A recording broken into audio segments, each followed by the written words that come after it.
let's talk about your skincare hose. And no, I'm not being rude. I'm talking about humectants, occlusives, and emollients, the 3 core categories that pretty much every moisturizer falls into.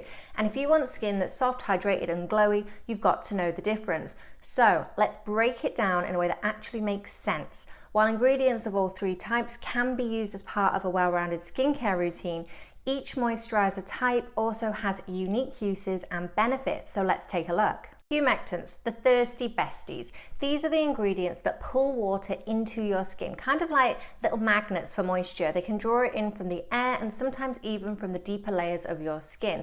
So just remember that humectants are important in skincare products because they help replace lost moisture and improve the skin's water content. They're great for dehydrated skin or if you're looking for that plump, bouncy finish. So humectants are your go-to when your skin is looking dull, tight, or thirsty.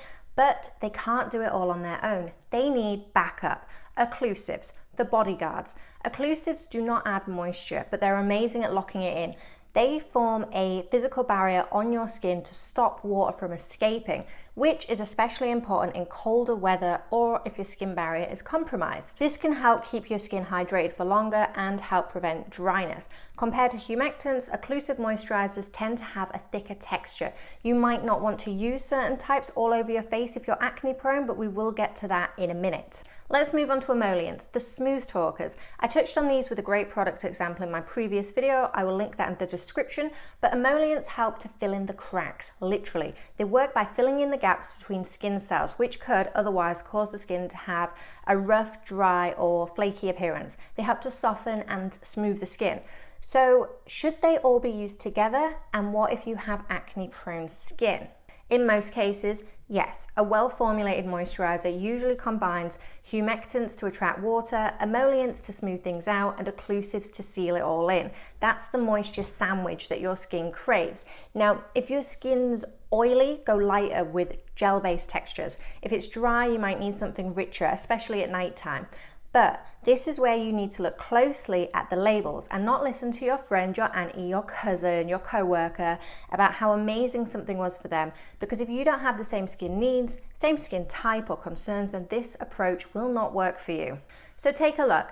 Is the product marketed for normal, dry, oily, acne-sensitive skin? Is it acne safe? This is where you need to do your investigating and just read the labels.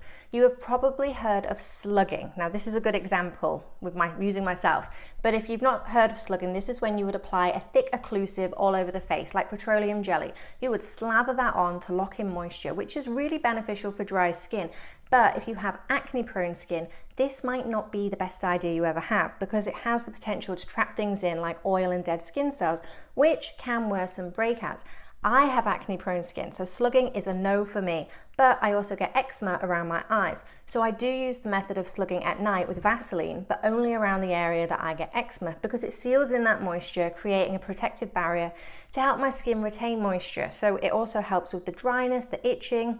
So it's really beneficial for me, but only in certain areas. So you see, not one ingredient or one method can suit everybody the same. So if you didn't know the difference between your humectants, occlusives, and emollients before, now you do. And if your moisturizer isn't doing its job, doing more worse than good, maybe it's time to rethink your hose.